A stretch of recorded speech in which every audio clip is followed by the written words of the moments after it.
ó Deus, pois tu me respondes. Inclina-me os ouvidos e acode as minhas palavras.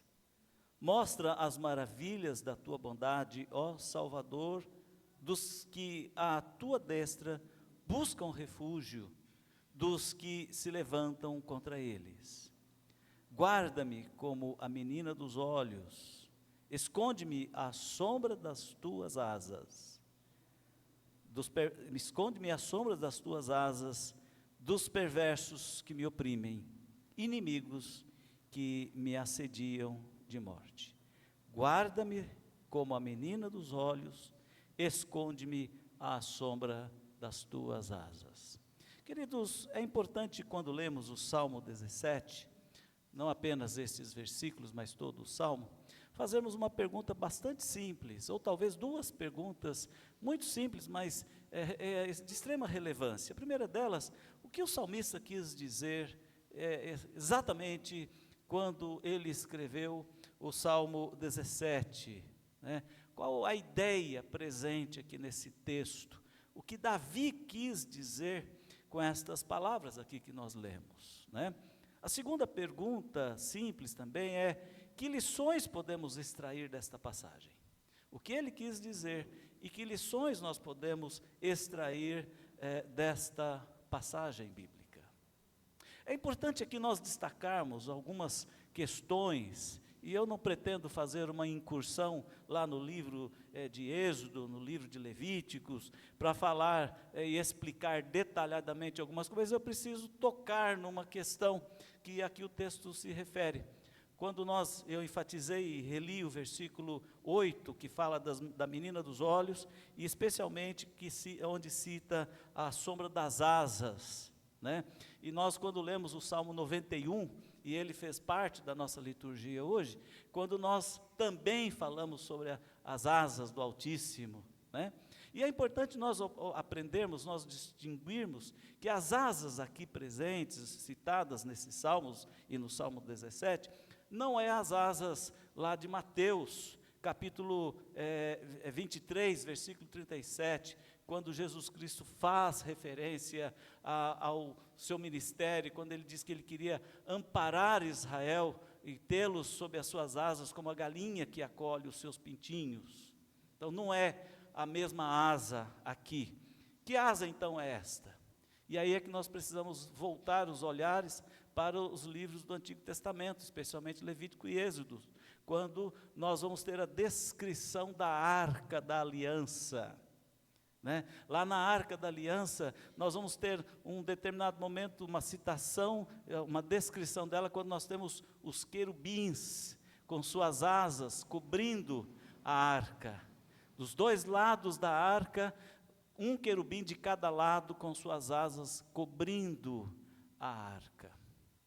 Então é importante nós lembrarmos que esta é a asa que se refere Davi, assim como se refere o Salmo 91, sob as asas do Altíssimo. E é importante então também nos lembrarmos que nesse contexto da citação da asa aqui, ou das asas aqui, nos lembrarmos que o acesso ao Santo dos Santos, lá no Velho Testamento, onde a Arca da Aliança se encontrava, só era permitido uma vez por ano, e somente o sumo sacerdote podia ter acesso àquele lugar, onde o Levítico capítulo 16 faz essa citação.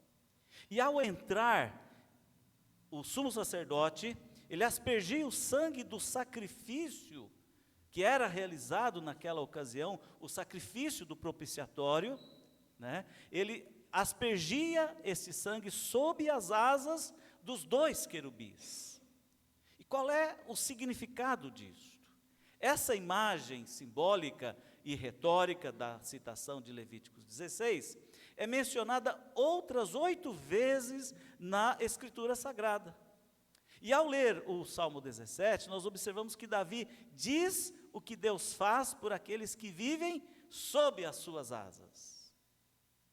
E aí está a importância do sacrifício realizado pelo sacerdote e o seu ato de aspergir o sangue sobre as asas, ou seja, o sacrifício, o cordeiro imolado que trazia então a graça de Deus manifestada ao povo de Israel. E este sentido das asas aqui colocada no Salmo 17, que eu escolhi para esta noite, mostra 3 coisas importantes. Primeira delas, que Deus salva. Segundo, que Deus guarda. Terceiro, que Deus satisfaz os seus filhos, satisfaz o seu povo. Ele salva, Ele guarda e Ele satisfaz. Daí, queridos, o sentido do louvor, daí o sentido dos cânticos de adoração, e daí o sentido de uma vida, ou de vidas consagradas, a viverem pela fé, e a dedicação da vida, da existência e do tempo para cultuar, para amar e para servir a Deus. E assim então, queridos, nós consideramos que o Salmo 17, ele tem uma mensagem extremamente importante, exatamente nesses 3 contextos. Claro, agora nós somos da nova aliança, nós não somos mais desta velha aliança. Mas a mensagem de Deus da velha aliança é a mesma mensagem da nova aliança no que diz respeito a Deus salvar, no que diz respeito a Deus guardar e no que diz respeito a Deus saciar os seus filhos, saciar o seu povo com graça, com bondade, com longevidade e com bênçãos. E é exatamente isso que eu quero, nesse momento da nossa meditação, meditar, pregar a palavra de Deus no que diz respeito o que é viver sob a sombra do Altíssimo. O que é estar sob a sombra do Altíssimo. O que é estar sob as asas do Altíssimo. Como nós aqui lemos nesse texto. Qual é o significado das 3 coisas que eu citei? A primeira delas, que Deus salva. Se você olhar, voltar os seus olhos para o versículo 7 do Salmo 17, você verá isto: mostra as maravilhas da tua bondade, ó Salvador, dos que à tua destra buscam o refúgio dos que se levantam contra eles. Em outras palavras, volta-te, Senhor, para salvar. É o Deus que salva. A salvação, queridos, é algo que o ser humano precisa. Precisa a salvação da alma, precisa a salvação da condenação do inferno, precisa da salvação para a vida eterna com Deus e a redenção da sua humanidade. Nós, seres humanos, precisamos que Deus nos dê livramento e nos salve dos perigos, que nos salve das dificuldades da vida. Nós precisamos de Deus para ser o nosso Salvador nas intempéries, nas adversidades, nas dores da alma, nas dores físicas. Nós precisamos de Deus como nosso Salvador em todo o tempo. E esta é exatamente a primeira ideia que eu quero aqui transmitir à igreja nesta noite, porque sem a salvação, sem ela, a pessoa vive desorientada, a pessoa vive sem paz. A pessoa vive uma vida de incertezas, uma vida perdida, uma vida sem graça. E sem graça que é uma vida sem sentido, é uma vida sem Deus. Nós precisamos de Deus, porque Ele é o nosso Salvador. E como isso é importante, quando o sacerdote espargia o sangue no propiciatório, e quando Deus olhava para baixo, Deus via pessoas que precisavam de salvação. Mas Deus via também que as pessoas violavam a sua lei, e isto era necessário então que houvesse expiação pelo pecado, que houvesse substituição, que houvesse algo a ser feito para que a pessoa pudesse então ser salva. Meus amados, Jesus Cristo morreu na cruz, seu sangue pagou o preço da nossa salvação. Nele nós temos a redenção, pelo seu sangue, a remissão dos nossos pecados, segundo a riqueza da sua graça, conforme o apóstolo Paulo escreve aos Efésios. Esse é o sentido, é o efeito da nova aliança. E a arca da aliança, o anjo, os querubins ali presentes, e o ato do sacerdote em fazer a aspersão do sangue, é um prenúncio, é um simbolismo, é uma indicação para o que Cristo faria por nós um dia, assim como Ele fez. Meus amados, a vida e o mundo com seus atrativos têm afastado as pessoas da compreensão do que é a salvação, que só se encontra em Deus. Quando a Bíblia diz que o mundo jaz no maligno, está exatamente mostrando o quanto o mundo está perdido e as pessoas estão perdidas. As pessoas estão sem salvação e há um inimigo que vem derrotando, que vem destruindo, que vem prejudicando, que vem trazendo cada vez mais o mal sobre a vida das pessoas. Aquele mesmo que tornou o pecado presente no mundo através dos nossos pais, Adão e Eva. Aquele que enganou, continua enganando as pessoas ainda hoje. Por isso, mais que nunca, nós precisamos entender que precisamos da salvação. Se você já é salvo em Cristo Jesus, aleluia. Se você vive pela fé e consegue direcionar as suas circunstâncias de vida onde você não suporta passar sozinho, e pela fé você tem o poder de Deus junto de ti, você tem a graça de Deus que te sustenta, aleluia também. Esse é o Deus da salvação. Estar e viver sob as asas do Altíssimo é receber a salvação que vem de Deus. Por isso nós precisamos de Deus.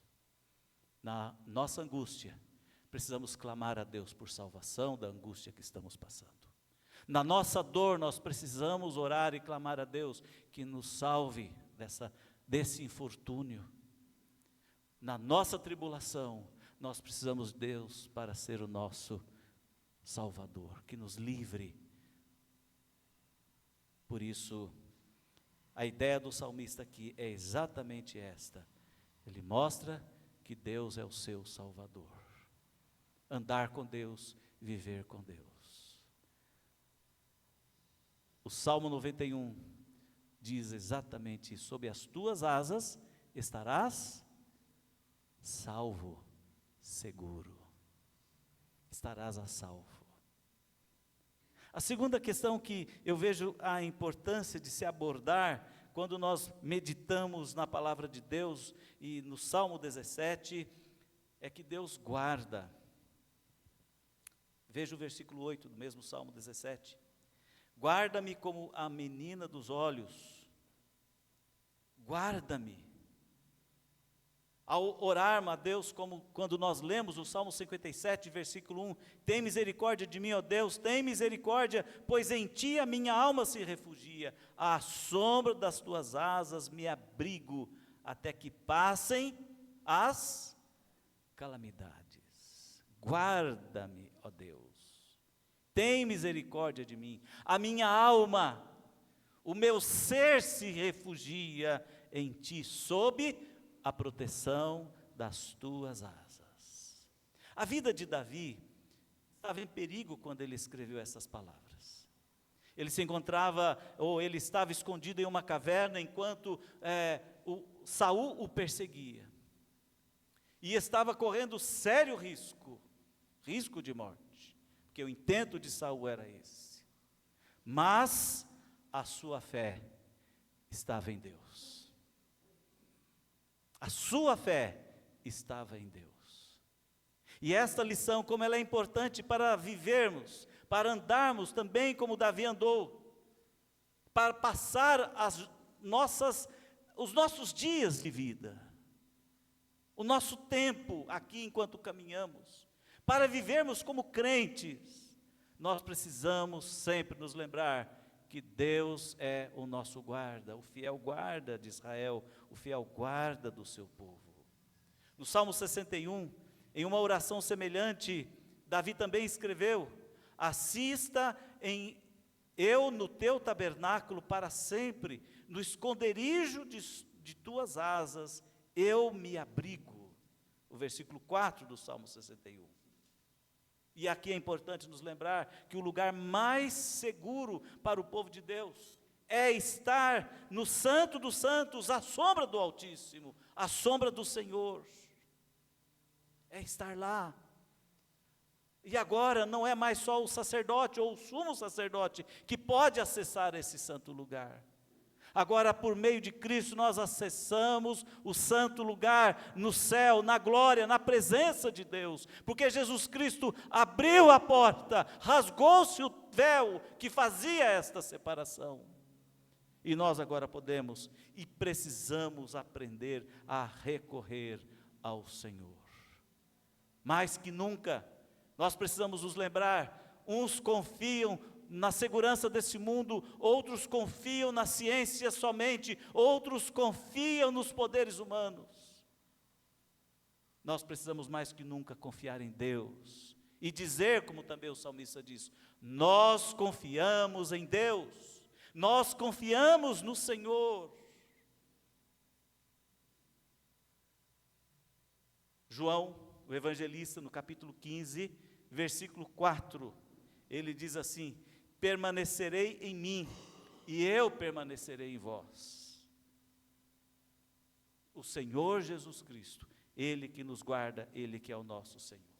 Meus irmãos, hoje nós precisamos viver sob esse abrigo, para descansar a nossa alma, para descansar o nosso corpo, frente aos perrengues, às tribulações, aos medos, e tudo mais que venham nos assolar com dor, com sofrimento e semear pavor entre nós. Meus irmãos, é impressionante como a ausência de Deus na vida da pessoa leva a pessoa ao desespero. Quando a pessoa não se sente amparada, não se sente guardada, não se sente acolhida. Ela vive nos seus poderes, como se elas pudessem alguma coisa.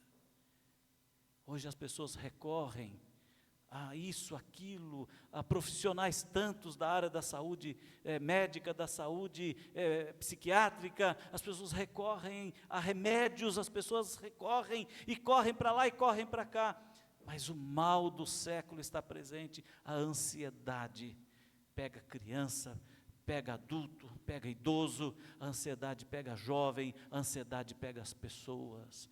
O médico, o psiquiatra, o psicólogo, o remédio pode ser um meio de bênção, mas a maior bênção que nós precisamos é ter uma disposição de alma, uma disposição espiritual, um discernimento espiritual do que significa viver sob a guarda de Deus, viver debaixo das asas do Altíssimo, sob a proteção do Senhor. Sabe, queridos, há uma hora que não tem remédio que funciona. Há uma hora que não tem voz humana que resolve. Há uma hora na vida que não há amparo humano que possa dar solução. E talvez, em algum momento, você já tenha passado por situações em que você chegou à conclusão: agora sou eu, agora sou só eu. E aquele que tem fé e que sabe que está nas mãos de Deus, ele consegue encontrar refrigério para a sua alma, descanso. Aquele que não tem, se desespera. É a fé, é estar nas mãos de Deus, é descansar no Senhor. Eu tenho falado, e falei antes de sair de férias, e tenho voltado a falar, e quero insistir hoje: irmão, meu amado irmão, minha amada irmã, refugie-se no Senhor com uma vida piedosa. Não seja arrogante, não seja autossuficiente, não queira ser autônomo de Deus, não vai dar certo. Davi nos mostra isto, e quem conhece a história de Davi, sabe o que Deus fez por ele. Deus o livrou da fúria de Saul, Deus o colocou diante de circunstâncias, situações que ele foi vencedor. Deus fez de Davi um grande rei. Deus o sustentou durante a sua jornada de vida, e todas as lições que Davi passou, experimentou. Deus o guardou, mesmo quando ele pecou, mesmo quando ele errou. A vida piedosa de Davi fez a grande diferença. Quando você lê o Salmo 51, o Salmo 32, você vê um homem alquebrado, você vê um homem com o coração partido, você vê um homem destruído de si mesmo, de toda a sua potência, de toda a sua força, de toda a sua, o que significava ele ser rei de Israel, tão grandioso quanto ele era. Quando ele declara que somente Deus pode guardar a sua alma e guardar a sua vida. E então ele confessa o seu pecado. Então ele conversa com Deus. E como é extraordinária a lição, quando lá no Salmo 51, ele ora a Deus e diz: restitui-me, Senhor, a alegria da tua salvação. Restitui, Senhor, a alegria da tua salvação. Restituir quer dizer dar de novo. Faça ter efeito de novo. E ali nós tínhamos um Davi machucado, ferido, deprimido. Nós tínhamos um Davi repreendido, porque grande pecado ele cometeu contra Deus. Seu filho morreu. A situação de Davi era precária, um homem doente, e ele diz: enquanto eu calei os meus pecados, envelheceram-se os meus ossos, e eu gemia dia e noite sem parar, e eu perdi o sono. O registro do livro dos reis e das crônicas nos mostra que Davi parou de comer, Davi deixou de tomar banho, Davi quis ficar sozinho, isolado no quarto, no escuro, um homem deprimido. Mas em um momento Davi se lembrou de que ele não pereceu, e Deus foi o seu salvador, e ele então ora: restitui-me a alegria da tua salvação. No tempo em que nós vivemos, irmãos, precisamos saber que Deus é o nosso abrigo o tempo todo. Nós precisamos disso, você precisa disso. Você precisa disso. Ninguém está seguro sem Deus, mas com Deus nós encontramos segurança. E a terceira questão que eu vejo aqui no Salmo 17, está lá no versículo 15, Deus dá felicidade, Deus satisfaz, Deus dá saciedade à vida. Veja o versículo 15 do Salmo 17. Eu, porém, na justiça contemplarei a tua face, quando acordar, eu me satisfarei com a tua semelhança. Eu me satisfarei, o Senhor me satisfará com a tua presença. Por isso, queridos filhos dos homens, se acolhem às sombras das asas, como Davi escreveu no versículo 7. Os filhos dos homens fartam-se da abundância da casa do Senhor e se satisfazem nas delícias que Ele dá a comer e que Ele dá a beber. Salmo 36, versículos 7 e 8. Ele satisfaz as delícias, o tempo todo, Ele satisfaz a alma da pessoa. Há uma pergunta que Isaías faz: por que as pessoas gastam o seu dinheiro, gastam os seus recursos naquilo que não satisfaz? Por quê? Porque não confiam em Deus. E a advertência bíblica é exatamente essa, para não gastar o dinheiro naquilo que não satisfaz. Mas Isaías diz assim: vinde às águas e bebei o leite, venha se fartar com o vinho bom que Deus dá. E Jesus é o pão da vida, Jesus é a água da vida. Ele satisfaz a nossa existência com sua graça, com sua companhia, com as bênçãos espirituais. Deus é o nosso auxílio, à sombra de tuas asas eu canto jubiloso. Salmo 63, versículo 7. Meus irmãos, que vida maravilhosa possui o crente quando ele se encontra nessa dependência de Deus. Ele tem satisfação plena, ele tem abundância, plenitude e prazer, tudo que vem da graça de Deus. Ele farta a alma do crente. Ele farta a alma do crente. Ele farta a alma dos seus servos. Por isso, meus amados irmãos, o mundo, Satanás e a carne com seus ardis têm procurado iludir as pessoas para convencê-las de que são infelizes, de que elas precisam de mais prazeres, de que elas precisam de aventuras para serem felizes e realizadas. O mundo e os seus ardis convencem as pessoas a ter coisas e mais coisas, vivendo ou buscando o sonho terreno do materialismo, do consumismo, do ter e do fazer as coisas. Como que se isso, de fato, preenchesse as necessidades reais do coração, as necessidades reais da alma. A gente viaja para lugares extraordinários, mas a gente volta porque a gente não pertence àqueles lugares. A gente compra um carro novo, maravilhoso, extraordinário, com aquela tecnologia, é uma nave, mas ele envelhece, quebra, estraga. A gente vai ao restaurante mais, como que se fala, badalado, o restaurante mais fino, come a comida mais requintada. O chefe, aquele francês, mas a comida passa pelo organismo e a gente volta a ter fome.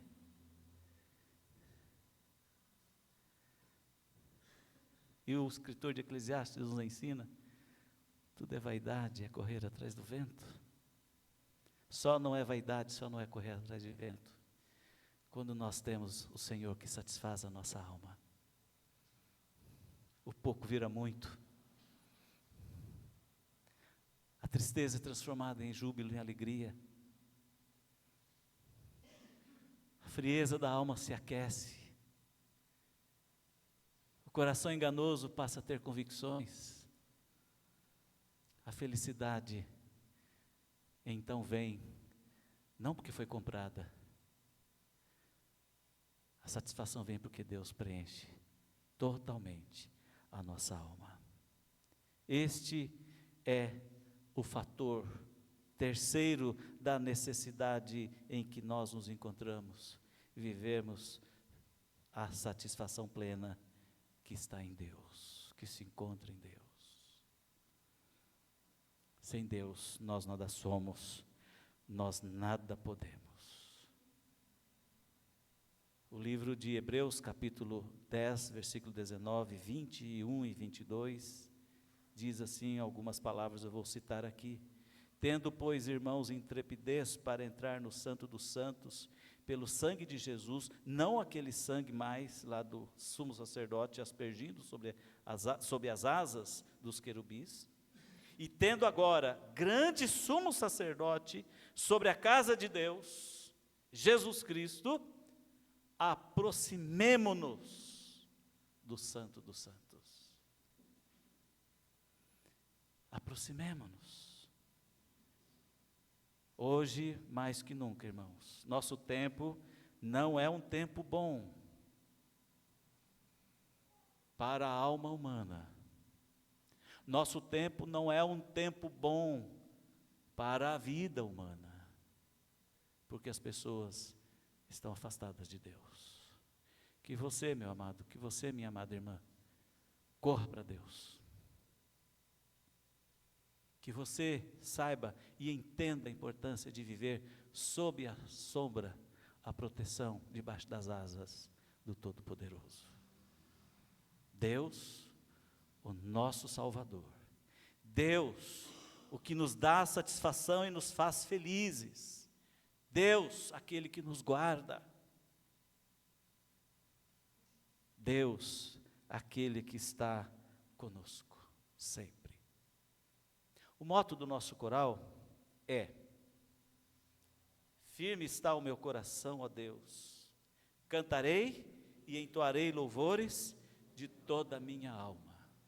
Por quê? Firme está o meu coração.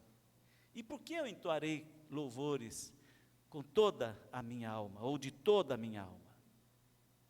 Esta é a chave da questão, porque nós estamos sob a sombra do Onipotente, nós estamos sob as asas do Altíssimo, e esta firmeza não se encontra no mundo e nem nas coisas do mundo, mas se encontra em Deus, porque nele, sob as suas asas, temos salvação, temos segurança, temos satisfação. Por isso que nós louvamos ao Senhor. E é por isso que o coral é uma bênção na vida da igreja. E é por isso que cada corista é abençoado por ser do coral. Porque ele sabe, você sabe porque você louva ao Senhor. E se não souber, meu querido irmão corista, descubra e entenda. E quando a igreja toda está aqui, nós todos cantamos, todos louvamos ao Senhor junto com o coral, como hoje nós tivemos o privilégio de cantar, e vejam as palavras daquele belo cântico que nós entoamos: sua bondade me seguirá, o Senhor guarda e conduz-nos no fogo, o Senhor nos livra, o Senhor está conosco em todo o tempo, o Senhor nos satisfaz, o Senhor nos enche da sua graça, o Senhor sacia a nossa alma, e é por isso que nós o louvamos. É por isso que a igreja precisa do coral. E é por isso que nós precisamos cantar com o coral, dominicalmente. Porque nós somos povo de Deus. E nós amamos a Deus. E nós servimos a Deus. E nós queremos caminhar com Deus a nossa jornada de vida. Eu termino esta mensagem lembrando de uma coisa meio que, um tanto que final. Um dia nós não estaremos mais aqui. E espero em Deus que hajam outras pessoas no nosso lugar. Eu espero que a igreja continue nos caminhos do Senhor e que as pessoas descubram que elas precisam de Deus, como nós descobrimos. Um dia, assim como, agora há pouco eu estava conversando com a Ruth, filha do Elvio Galo, que está aqui conosco hoje.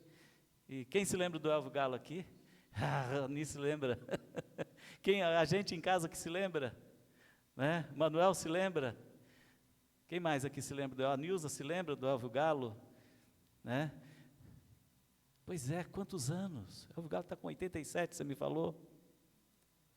Eu estou aqui na igreja já há 28. Eu recebi o Elvio como membro da igreja lá da Vila Nilo em 95 ou 96. O tempo passa. E ela me perguntou assim: pastor, que daquele povo que vivia aqui? Eu falei: irmã, a maioria morreu. Porque se passaram 28 anos, Ruth. E tinha um monte de gente já idosa naquela época.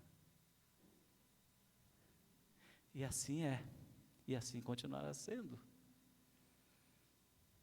Feliz aquele que se encontra sob as asas do Altíssimo. Feliz aquele que se encontra sob a proteção de Deus, com a salvação que vem de Deus. Feliz aquele que se satisfaz em Deus. Amém? O coral entoará mais um cântico. E nós celebraremos em seguida a ceia do Senhor, como bênção do Senhor, como bênção de Deus, para alimentar a nossa alma, alimentar o nosso espírito. Convido o reverendo Washington para vir aqui se sentar conosco, para ele presidir a nossa ceia.